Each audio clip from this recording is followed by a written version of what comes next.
The first one being always cherish the little things in life. My grandpa was a big collector.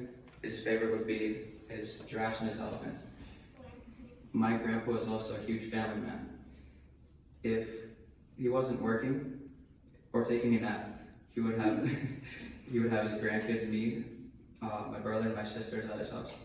My siblings never liked being there too much because of the smoke and his yelling, but I didn't mind it too much because I valued the love and care he gave us.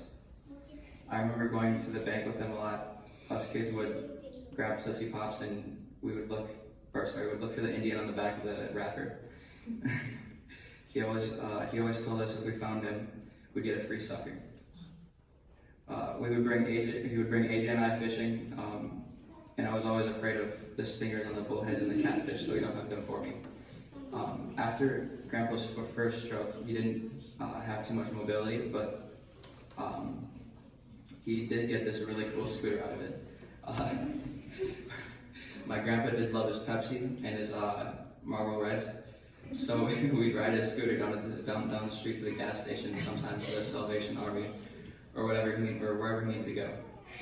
Sometimes he would let me drive it on his lap, and he always had this great ability to make anything that would normally be boring the greatest experience.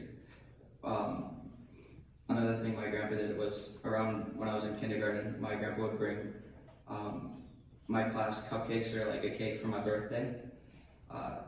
This one specific time, they were Vikings cupcakes, and that was one of my favorite birthdays. I was Grandpa's favorite little spoiled brat. I always got candy and soda from the gas station with him. Whenever he needed to light a cigarette, Tyson or I, whoever was sitting up front in the truck, we would assist him.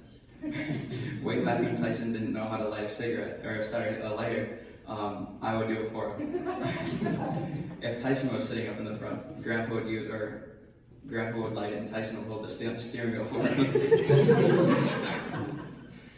Grandpa would use my shoulder as a cane to walk, and I was always happy to help him. When I got my license last year, I told Grandpa about me getting my first car, and he was really proud and he wanted to go to the backyard to see it. I make music, and when I released my first album in March, Mom told my grandpa that he'd come to my first concert, and he got really excited and shook his head yes. All he ever wanted was for me to succeed, and I dedicate my whole future and everything to him, and everything I learned, my future and everything I learned from it to Al Goman. Grandpa Al was a great man, and it's almost like a nightmare that he's gone. I used to think that I'd never do without him, and now that the curious thought is a reality. Thank you.